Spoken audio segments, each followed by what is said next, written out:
Tour പോവാം. Tour വാഗമണ്ണ പോണം. അടുത്താണല്ലോ അല്ലേ വാഗമൺ. ചില ആൾക്കാരെ കൊണ്ട് ഇവിടെ എന്തെങ്കിലും ഗുണം ഉണ്ടോന്ന് ചോദിച്ചാ എவ்வளவு அருமையா பேசுவான் தெரியுமா? എന്താടാ 2 തേങ്ങ ചെലവി കൊടുക്കുന്നേ കണ്ടു പഠിക്കടാ നീ. ഓ തേങ്ങ ഞാൻ കുറെ കണ്ടുപിടിച്ചു. മക്കൾ ആരെ കണ്ടുപിടിക്കടാ? കേശവനെ.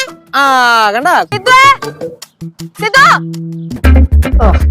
ഈ ചെറുക്കനെ കൊണ്ടോ നീ സിദ്ധുവിനെ കണ്ടു പഠിക്കടാ. ഞങ്ങളെ മൂന്ന് നോക്കിക്കേ 100 ഗുണങ്ങളിൽ ഒരെണ്ണം ഈ കഴുത്തേക്ക് ഇട്ടായാ മതിയായിരുന്നു. ഡെയിലി റൂട്ടീൻ എങ്ങനെയാണ്?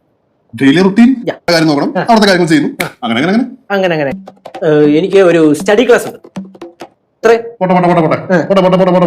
പത്രം വായിക്കാന്ന് വിചാരിച്ചു.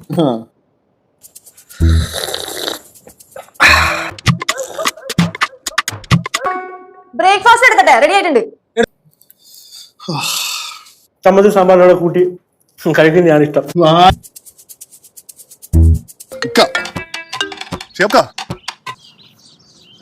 എന്നിട്ട് ശരിക്ക പ്ലീസ്. ഇനി ഒരു പ്ലേസും ഇല്ല, മര്യാദ കിടന്നു.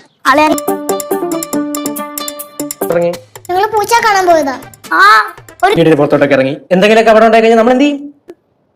എന്താണ് അതിന്റെ പ്രശ്നം? എണീറ്റപ്പോ അവിടെ പല്ല് തേക്കാൻ പോയപ്പോ അവിടെ കഴിക്കാൻ വന്നു അളിയനെ കണ്ടുപിടിയിടാ. അപ്പൊ ഞാൻ വിചാരിച്ചു എന്ന വാക്കും കേട്ട് എന്റെ പുറകെ എങ്ങാനും നടന്ന എന്റെ തനി സ്വഭാവം